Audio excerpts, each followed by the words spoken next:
I mean, it can be on the radar, but it's not enough of a threat where the state takes it seriously, because the state can't take all threats seriously at the same time. They have finite resources still. And so they can't afford to take Bitcoin seriously during the honeymoon phase, which means the state as a organism is not aware of it, even though some individuals within the state are. Hello, I am Cody Ellingham, and this is the Transformation of Value podcast. In this episode, I talk with G, a Bitcoiner based in Hong Kong and developing applications on Nostr, as well as host of the Nostrovia Podcast. We talk about a presentation that G gave titled Bitcoin versus the State, 4 Phases of War, and we explore the power dynamics of Bitcoin, its security model, and the steps that the state may enact as it begins to comprehend the true implications of Bitcoin upon its exorbitant privileges. We also discuss the future of Bitcoin-powered economies and what these might look like. I do recommend you check out G's video presentation in the show notes if you get a chance. It's only about 15 minutes, but I found it very insightful. Now, if you would like to support the show and my work, please consider tipping some sats to the show's wallet. Otherwise, pass this episode on to a friend who you think may enjoy it.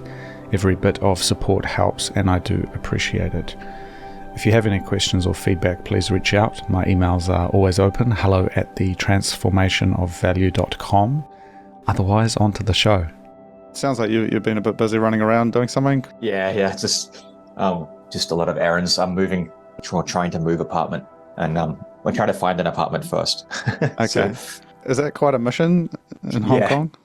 Well, it is, depending on what your requirements are. It can be hard because there's one particular building that I want to get an apartment in, and also living in apartments sucks because the upstairs makes noise and stuff at nighttime, and I just I'm not grew up on a farm with no noise, so it's very difficult. Yeah. So I try to get a top floor where there's no one above me, but that's it's a very niche, very limited market size there. So interesting. Yeah. Well, I had an experience. So we met in Hong Kong recently with at Bitcoin Asia, and we had previously met in Tokyo. But I decided to stay in Kowloon and in a very old apartment and sort of a bit of that side of Hong Kong, and it was really quite an experience. This concrete prison cell with bars over the windows and just the classic filthy Hong Kong mansion, which looking back, maybe I should have gone for a hotel or something, but it was an experience to say the least.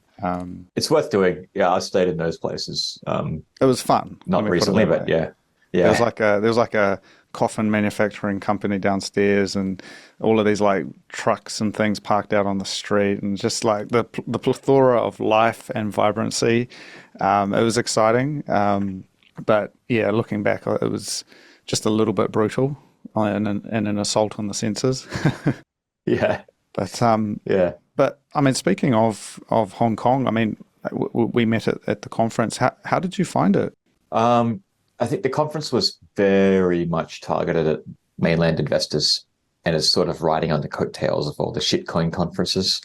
And to be fair to the organizers, I don't think it would have been a success if they didn't do that, just because that's the environment we're in Hong Kong.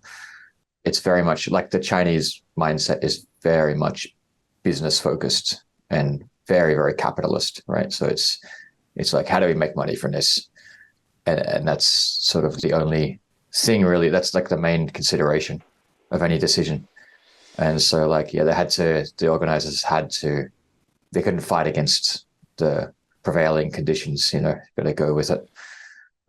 Interesting though that they chose Hong Kong, because I mean, Bitcoin Asia could have happened anywhere. There wasn't, and I mean, I was talking with one of the organizers about this, and they seemed to just give it a go. They thought, we'll try Hong Kong, but why not Tokyo? Why not Singapore? Why not somewhere else in Asia? Why did they choose the one place where this shitcoinery and ordinal stuff and all of that was most prevalent? I don't know. It was just a curious choice to me. I think it is Bitcoin Magazine, and so there is that aspect to it. What do you mean? Well, it's basically, it was very much in line with I went to Miami, and it was very much the same vibe as that, but just extended even further, same vector, right? But just further along. Interesting. So yeah, I think for a real Bitcoin conference, like Vietnam has had some pretty good ones, and I don't know. I think I've got a feeling Thailand would be pretty good for it as well. Yeah. But like, I don't know. It's yeah, Asia's a different market, as you know. Yeah. Well, this does tie into what I wanted to talk to you about today, which is this video you presented actually a couple of years ago, 2019, at the Revon conference in Hong Kong. What does that stand for, by the way? I don't know exactly, but it's the Vol is vulnerability. Okay. It's a security conference, and Okay. but the re I think it just sounds cool. Okay. So you spoke about at the Revon conference in 2019 in Hong Kong about this piece you wrote, or this presentation you did on Bitcoin versus the state, four phases of war. And I wanted to dive into that because you shared that with me recently. So it's from a couple of years ago, but it feels very relevant today. And certainly off the back of what I witnessed in Hong Kong and sort of this machinations of the state, including sort of the banking sector as well. But that sort of beast starting to put its tentacles into this world of Bitcoin. It's a really, I think, important topic to discuss. So coming back to this piece you worked on, so how did you come to develop that presentation and present it, the Bitcoin versus the state? Well, so that was like 5 years ago now that I presented that, and back then Eric Voskuil came to Hong Kong, and he hadn't published it yet, but he wrote a book more recently called Crypto Economics, and that's but his work leading up to publishing that book, I was discussing that with him in Hong Kong, and that changed my perception. And this is that presentation was a continuation of that, just looking at Bitcoin from first principles as with the state as the adversary. In the security model holds the state as the adversary, and like, what does that mean, and like, what's going to happen, how's it going to play out, and if you can extrapolate everything I've mentioned in that video. You can kind of sort of extrapolate that out from the white paper alone. It's interesting. You mentioned if you read the white paper carefully, you can see that Satoshi is really pointing this out, that there is only one adversary, and that is the state, which I think is quite profound. And you lump the state in with the banking sector, the legacy financial system, that kind of multi-headed hydra. And it sort of goes to explain, I think, it's connected obviously to the history as well with the cypherpunk movement and sort of that ideology. And now we're seeing perhaps the beginnings of some of these phases, right? So you talk about four phases of this great war between Bitcoin and the state. And I mean, maybe we can dive into sort of what those phases are and sort of, I guess, what epoch we're in at the moment and what's the next one going to look like. Yeah, the phases are more of like a summary of what we can sort of expect to go through rather than a stipulation. I see. Yeah, it's not an exact thing, but like there's the honeymoon. Essentially, you have like the honeymoon period, which is where we've been until now. I mean, we're still arguably in the honeymoon period, but there's definitely being signs of entering the criminalization phase in terms of. So the honeymoon period is like, no one cares. No one, because it's not on the radar. I mean, it can be on the radar, but it's not enough of a threat where the state takes it seriously, because the state can't take all threats seriously at the same time. They have finite resources still, and so they can't afford to take Bitcoin seriously during the honeymoon phase, which means the state as a organism is not aware of it really, even though some individuals within the state are. But then it enters criminalization phase, which is really a response to Bitcoin's encroachment on how the state, like the fundamental reasons why they want AML and KYC and those kind of things. They don't see it as a threat to their sovereignty. They just see it as a way to escape like taxation and to escape inflation, really. Kind of to escape inflation. But really they view it as a way to escape taxation, I think, or a way to conduct transactions that they don't want people to conduct. And to circumvent capital controls, stuff like that. But they're not really looking at it yet as a fundamental, something that fundamentally undermines the state. it's interesting because you talk about here the state wants to track income and expenditure to maximize tax revenue, and that's sort of this control mechanism you talk about. And at the moment, there's obviously KYC is the vast majority of people who are getting into Bitcoin via these exchanges and centralized entities, and so there's this kind of area there. But then there is a very small leak of people who are going through non-KYC peer-to-peer methods for getting into Bitcoin, but it's not a massive exodus from the fiat system into Bitcoin just yet. And so, as you say, it's sort of not necessarily the threat to that money printing taxation control mechanism that the state has a monopoly on just yet. But as it starts happening, potentially, it's going to start raising some. Yeah, it's going to keep going in that same direction, right? So right now, it's really just they can see that it helps people avoid controls. And even when they see that it helps people avoid tax, or when large numbers of people are avoiding tax, I don't think it will trigger the existential threat at that point. It's really when it allows people to totally opt out of printed money is when it becomes an existential threat, when they're going to view it as that. And that could be 100 years away. I mean, the way things are going.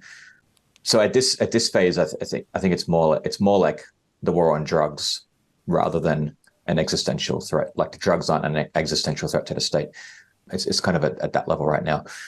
And like on the current path we're on, I don't think it really becomes an existential threat to the state unless they really crack down with CBDCs, and then people will need Bitcoin, and then that it will accelerate things. But other than that, I don't see it becoming a threat to the state within our lifetime, because we don't have, and like the state controls the economy. So, and that's where the real value creation is. Like money isn't value; it's just a proxy.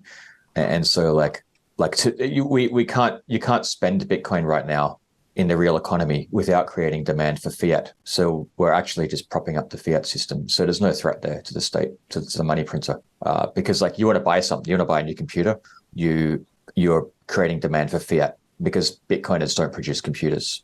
Like if you look at it as Bitcoin as like a territory or a country through that lens, we don't have any exports, we don't have any production, we don't do anything. We're completely dependent on imports from the fiat system. And so they have nothing to fear from us whatsoever. They can cut that off at any time they want. And anytime we spend our money in their system, we're just creating demand for their money. And so, yeah, there's really no threat there. And I don't think there's going to be one within our lifetime. I want to pull on that a little bit more, because you say not within our lifetimes, Bitcoin as a country with no imports and no exports. And just pulling on those two a little bit. Certainly I can understand the country analogy. It's sort of this digital state, sovereign individual kind of thinking. There's, you and I are part of this thing, even though we're in different places physically, and there's people all over the world. There is a very small subset of people who are living on Bitcoin standards. It's certainly not the norm. And it's often still going through bit refill or some services that kind of mean they can still get their daily needs. It's incredibly hard to not touch that at the moment. But tell me more about that, because that seems like quite a long time frame for the state to continue this clown show for our lifetimes. Like, what makes you think it's gonna take that sort of time? Well, because I don't see any evidence that Bitcoiners are building an economy. I only see evidence of very minor things at the edges. Circular economy is kind of local. Yeah, but it's like such an irrelevant factor. Like it's a non-factor, really.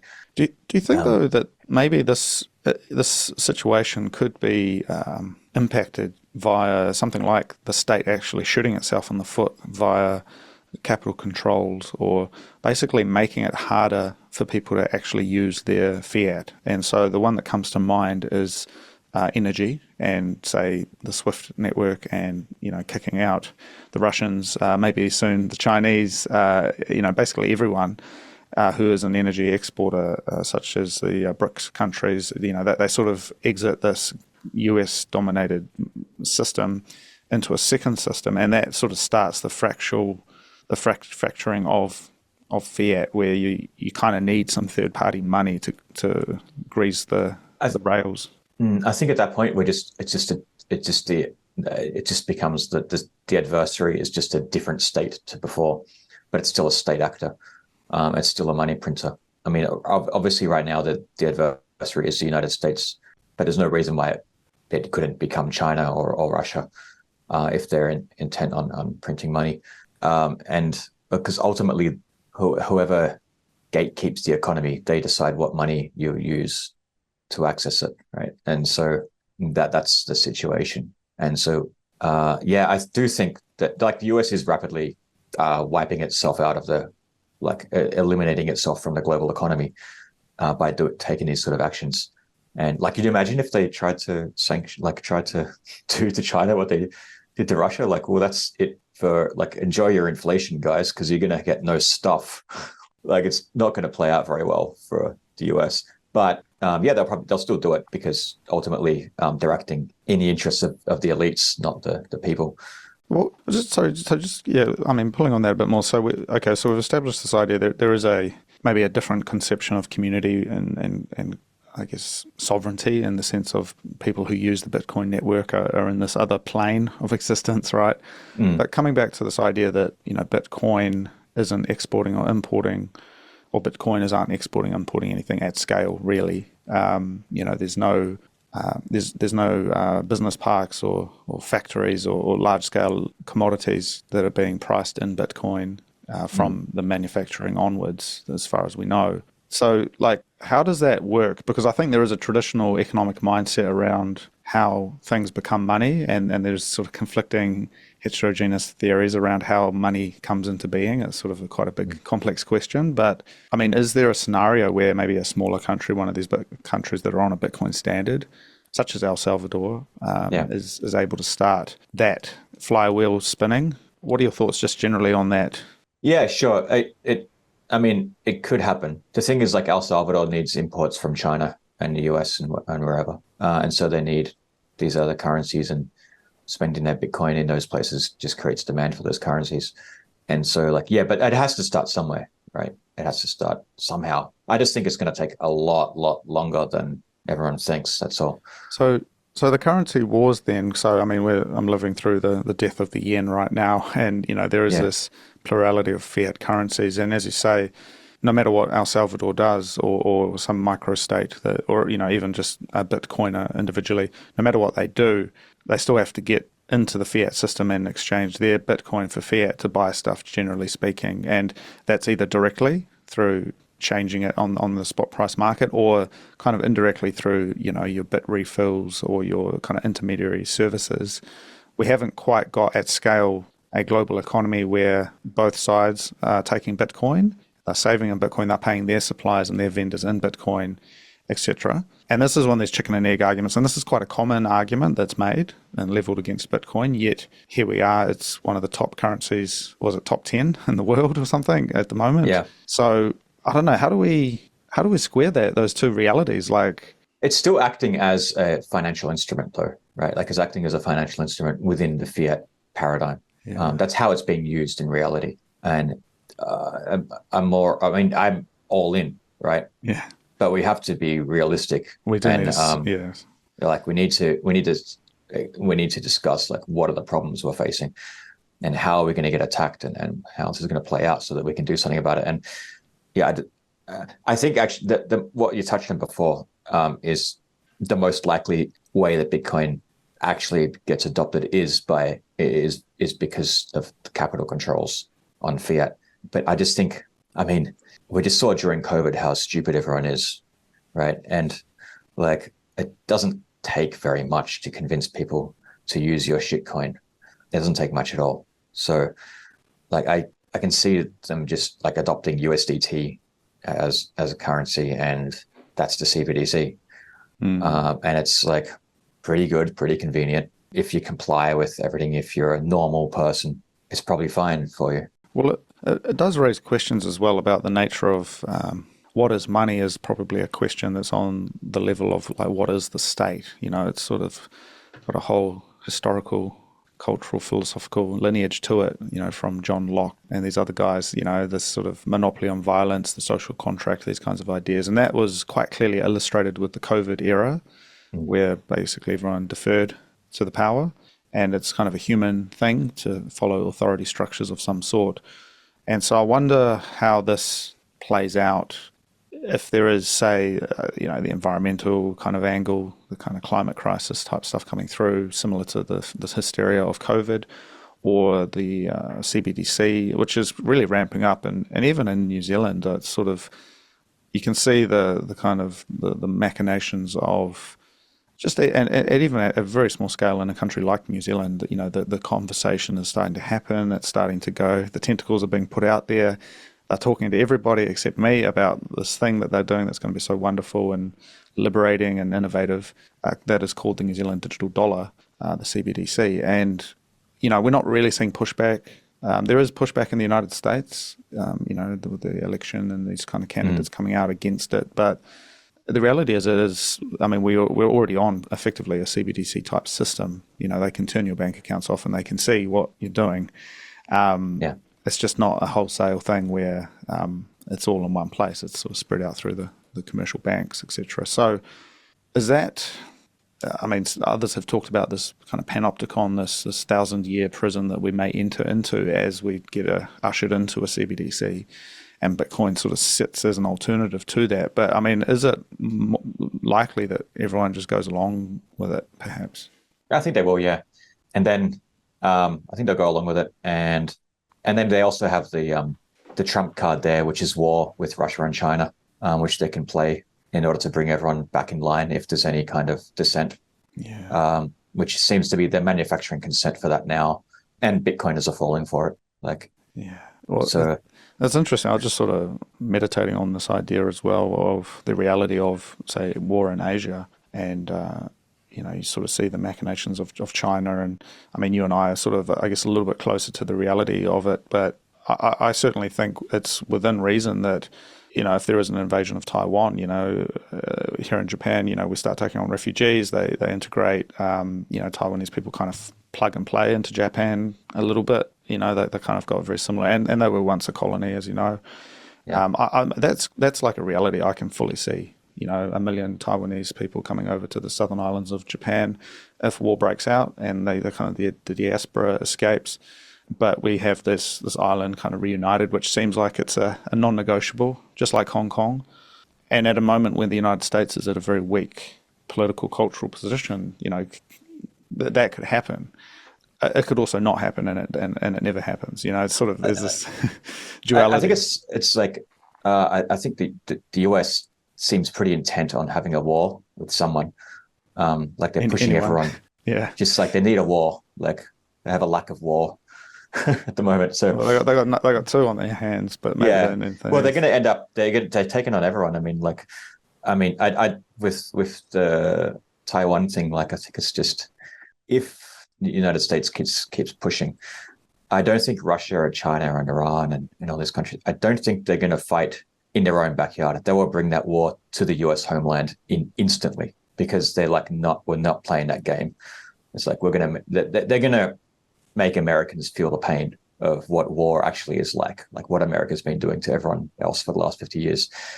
That's the only way they can play this, right? Because it's like no one wants war except for the manufacturers of arms, really, and the bankers. And then the people who think they want war because they've been told by CNN or Fox News or whatever that they want war. But when countries like China and Russia show them what war actually means for them, they won't want it anymore.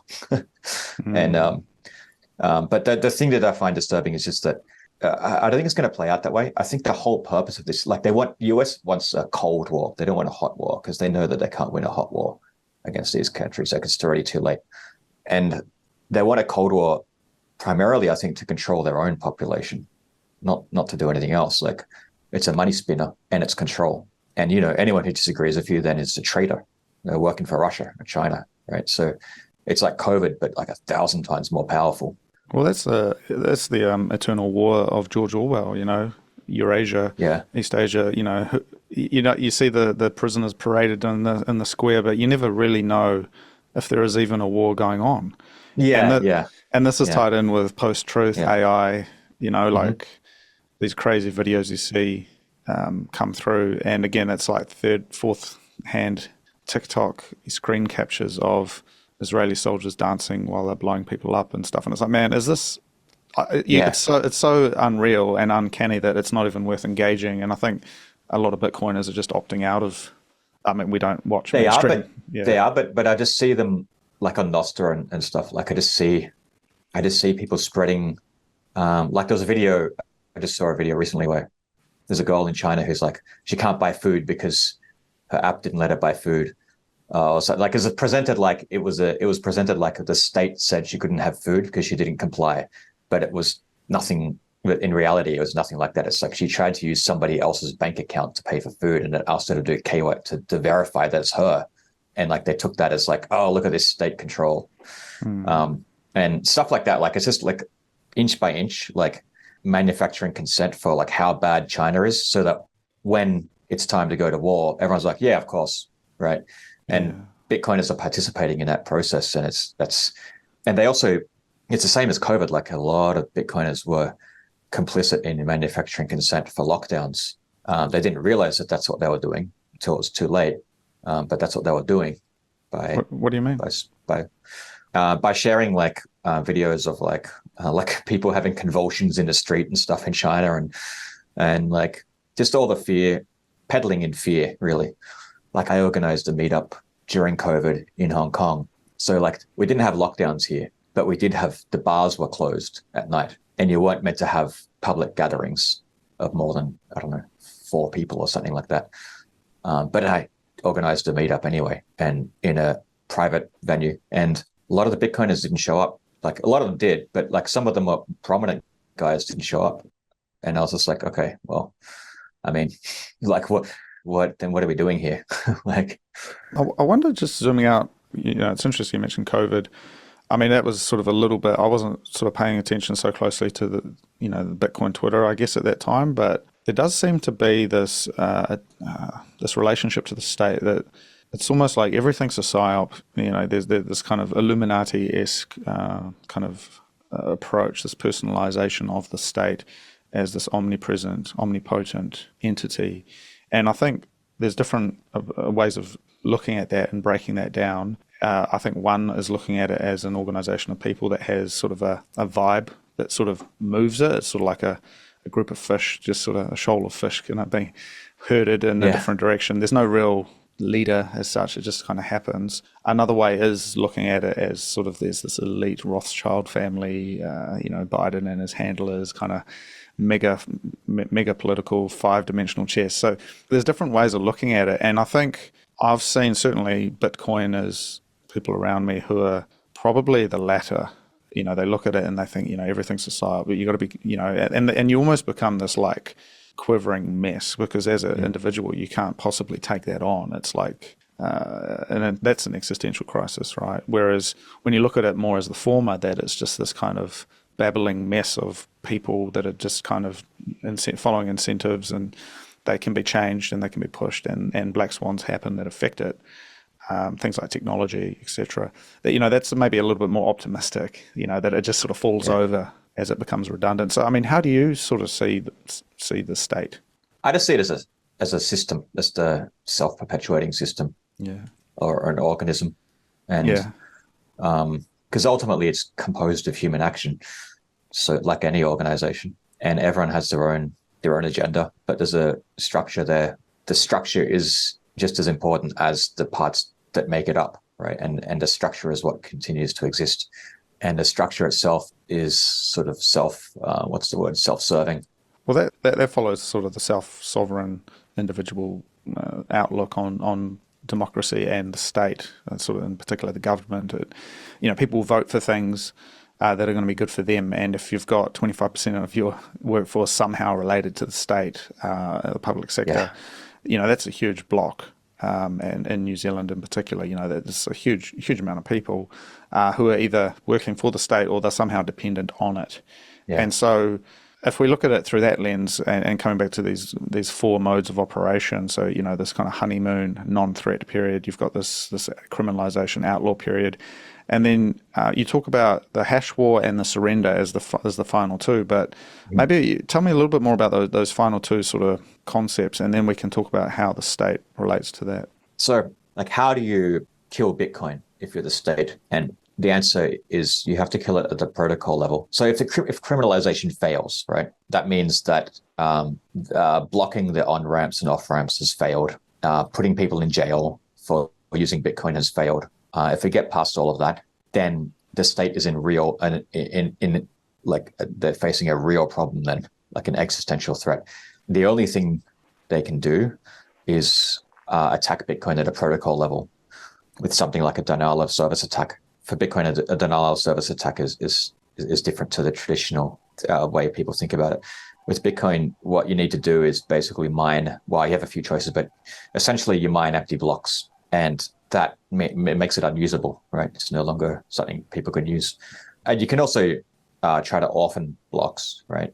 But that has its limitations. Really, what you need to do is mine empty blocks or mine blocks with only state-approved transactions. Or JPEGs. Yeah. Well, we can get into that in a minute, but yeah. It's yeah. Let's come back to that. No, but you keep going. Yeah. So basically filling blocks with anything, right? Or you don't even need to fill them; they can just be empty. But like making the blocks unusable by the market, pricing it out of the market, I guess is another way to look at it.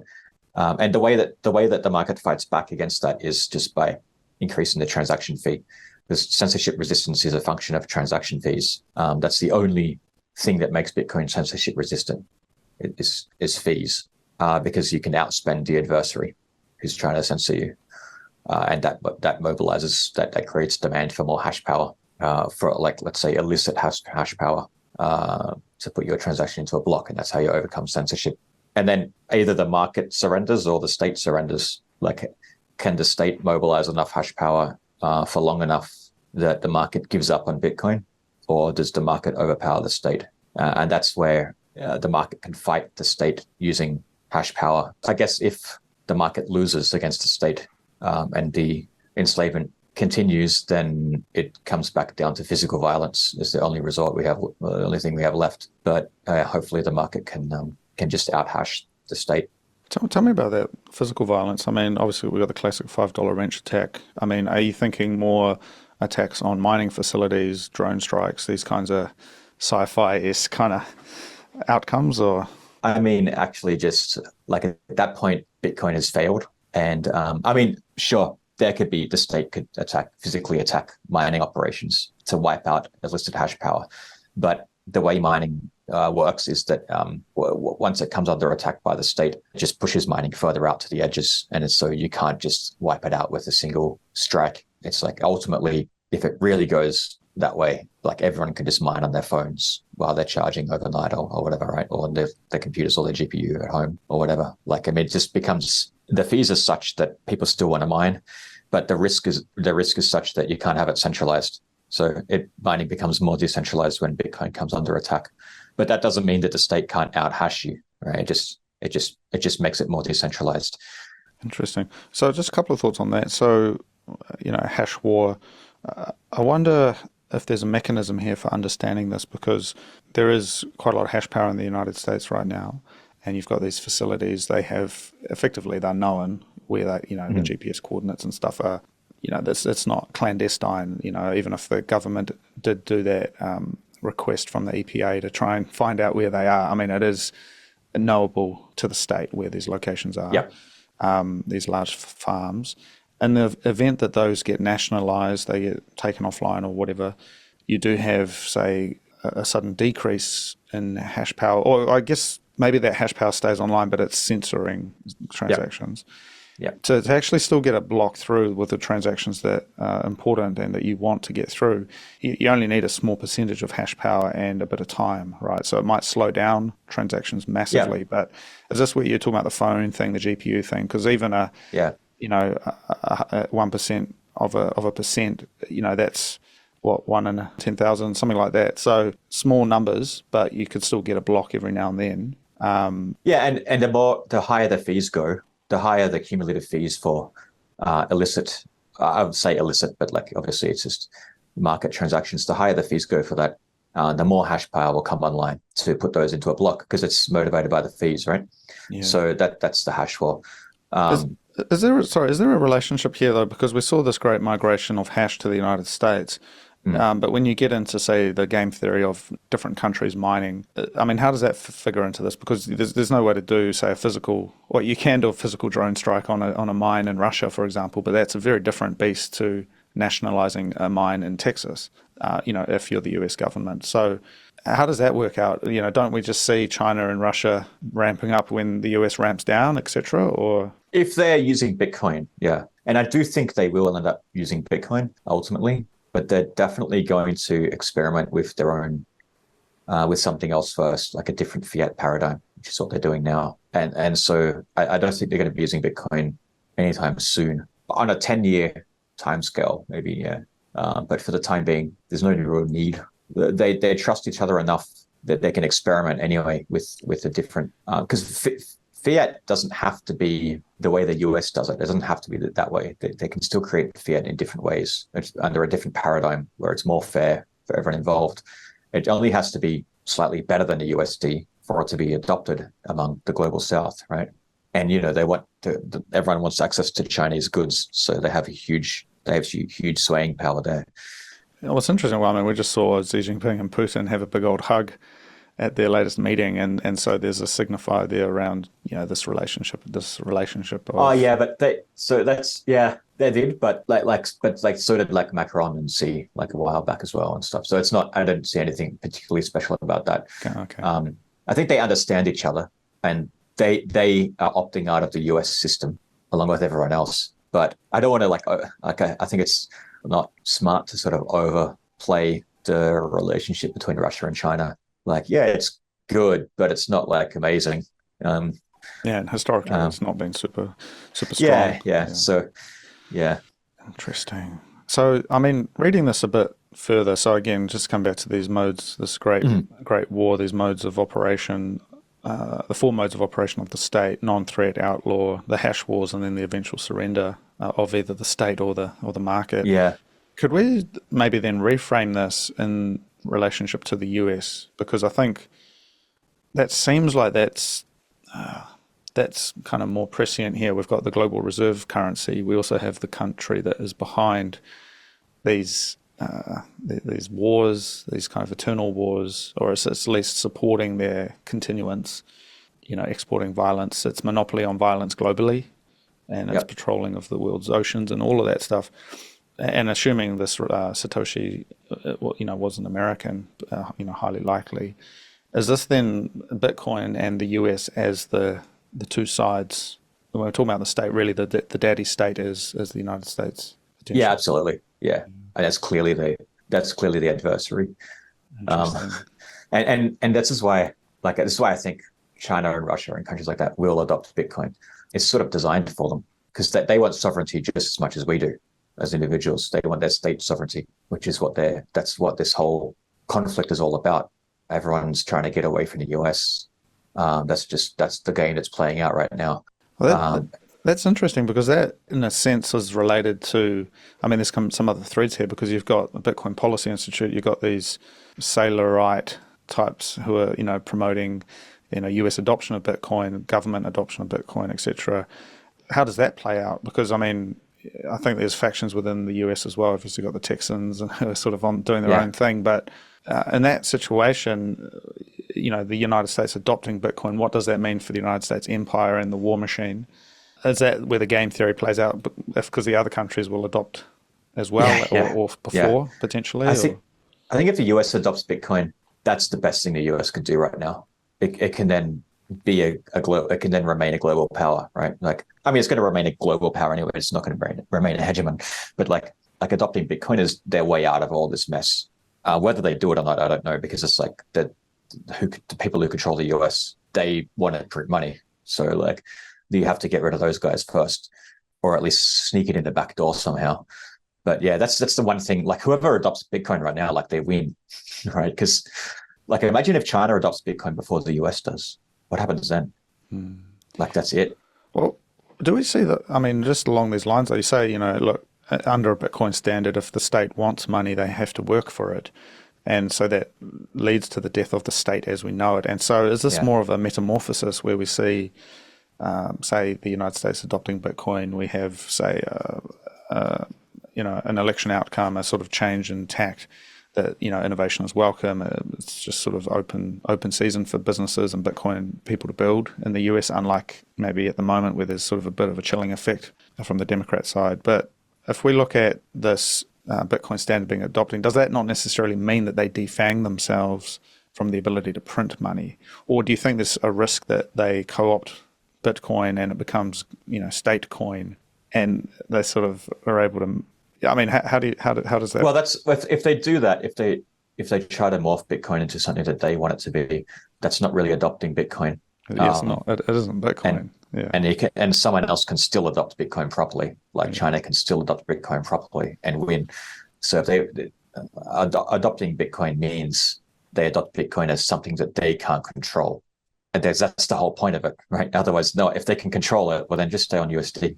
Well, is that not the great concession here? So I wonder, the US dollar and obviously all of its debt-related issues and just cost of living, inflation, etc. All of those issues, I think, at a popular level, are starting to become quite, obvious to people, and that's why I think the Trump side is starting to look at it and say, okay, this is a narrative that we can pull on and we can run with it.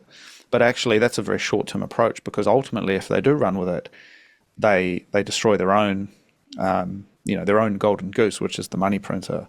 But it defangs their empire in the same sweep. And so I wonder, is that the outcome we're looking at here, where it is, no matter what happens, there is a defanging, a neutering of the state's power, because it has to suddenly work for its money, and it becomes more of just an administrative organism. It's not this omnipotent demigod that it currently is, that can send violence out into the world and not have to really pay for it. I mean, they could still afford to send violence out into the world. Some cheap even drones. under a Bitcoin standard. Like even under a Bitcoin standard, they can still have a military. It's just a more healthy approach. That's all. I think it just goes back to more like the founding of the US. It'll just go back to that kind of thing. Like everyone starts building again. Like the best thing the US could do right now is just adopt Bitcoin and pull back to within their own borders. Start fixing your own country and also apologizing profusely to the world for the next 100 years, and then maybe next century we'll let them back in. 100 years of shame. Yeah. Interesting. Well, zooming out, G, I'm also just wondering, a lot of these, I mean, this is really interesting stuff to chat about, but how did you find yourself with this frame of reference, this frame of thinking, where you talk about Eric Voskill's work and others, how did you come to be really interested in these kinds of topics? I just want to get to the bottom of things and see what's underneath, what's going on, where does it come from? Because otherwise you don't know what problems to solve. Yeah. And this is also why I'm so interested in China and the global South and seeing what's happening, because identifying what's really going on, and what's because it's the narrative. Everyone is very it's very, very rare to run into someone who actually has an opinion on a country like China, which I can reconcile with what I've seen with my own eyes. It's very, very rare in the West, and it's very rare among Bitcoiners even. And I think that level of the delta between reality and what people think is growing rapidly, and I don't know how far can that go before something nasty happens.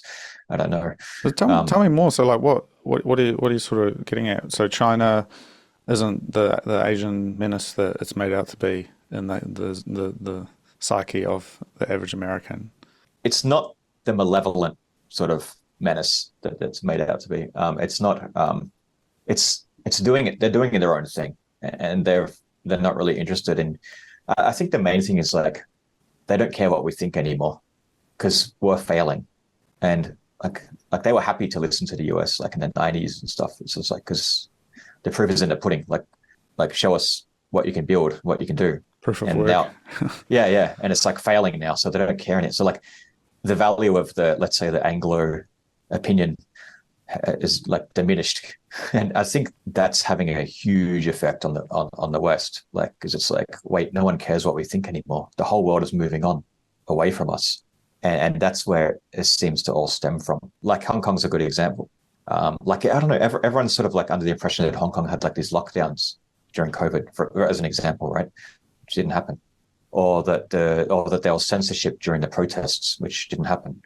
The reality is very different to what people think, and and I'm not saying like I wouldn't live in mainland China, right? Because the internet is heavily censored, which slows which just like it's impossible to get anything done.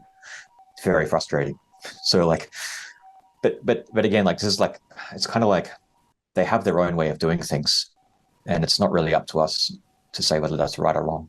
Yeah, it's interesting you say that, because I mean I did as we talked about, and when we met in person, I interviewed Anthony Daparan, Australian journalist, author, lawyer, who's written the book on the Hong Kong protests, and it was interesting to read through that and sort of understand. I mean, it's certainly sort of a lot more local. It's very much focused on some of the players in Hong Kong, and maybe more distantly the strings being pulled from Beijing. But I mean, there is a truth in that as well. And so I think maybe the bigger idea here is that there is a plurality of truth and untruth, and that's kind of this modern world we live in, that there is no grand narrative, and maybe there never was. And so it's sort of, you can just go around in circles, right? And as you say, I mean, China could be the Asian menace, but also it's like, man, you and I have both been to China. We've seen it with our own eyes. It's certainly a lot more successful, at least on a surface level, than the United States right now. They can't even build a road. You can't build a road in New Zealand either. Yet the Chinese are, building highways in new cities every other week. So there's sort of like always it's a different, yeah. It's a different like I would not be comfortable living there, but the people who do live there, they like it. Like I would like, this is why I like Hong Kong, because it's such a balance between Western values and Chinese values. But like I have trouble living in, especially after COVID. I don't think I can live in the West ever again. I just don't trust them anymore. Yeah. And I can't trust that system. Yeah, it's interesting. They demonstrated that they're fundamentally dishonest and that they don't care about us. Whereas China acted very differently, and Hong Kong differently again. And I mean, I don't know, just the proof is in the pudding. And like people who have opinions about it, who've like never been there, never come over here or anything, it's just like, okay, well, like whatever.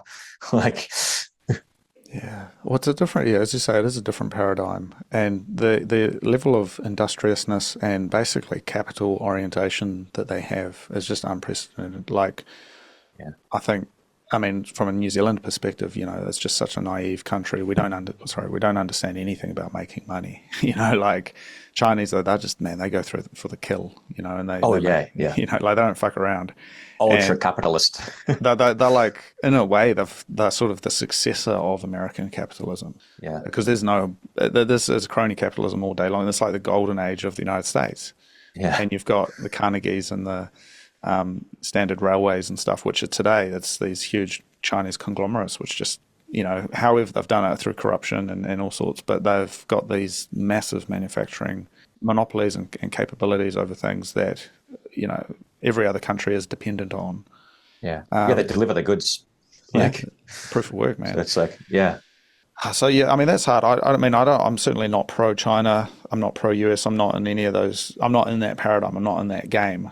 I'm pro-Bitcoin, and I think what I'm trying to do is find truth and sort of an understanding of what this means. And I think that this piece that you laid out around the Great War, the Great Bitcoin phases of this war with the state, I mean, that is interesting, and it seems like it is US-centric, but it could also apply to China, a fracturing of the Chinese empire, etc. But I mean, bringing it back to Bitcoin, something that, I think both of us sort of felt with the Bitcoin Asia conference in Hong Kong was the conversation around protocol level stuff. And you talk about this hash war being an attack on the protocol level, but we've also got things around protocol changes, which seem to be sort of slowly manifesting, got soft fork conversations, potentially hard fork conversations like the old days. We've got the miners, Chinese manufacturers, the miners actually coming through and throwing their lot in. Just on that note, do you see anything coming up either directly or covertly around trying to impact what Bitcoin is at a protocol level? I think it's to be expected. I mean, it began with XT. It was the first real Bitcoin attempt. XT, yeah. Yeah, that was the first real attempt at hijacking. For whatever reason. But ultimately, though, the market, the people this is again why we need an economy, because the people who receive Bitcoin in exchange for something else, they decide what we're using, what Bitcoin is, right? And so if the only thing we're exchanging Bitcoin for is fiat, to buy stuff in the fiat economy, then the state will just be able to decide what Bitcoin is because they control the fiat economy. And so we need to produce stuff so that we can decide what Bitcoin is, because ultimately that's what it comes down to. If you produce something that's in demand, you are only accepting what you call Bitcoin for that.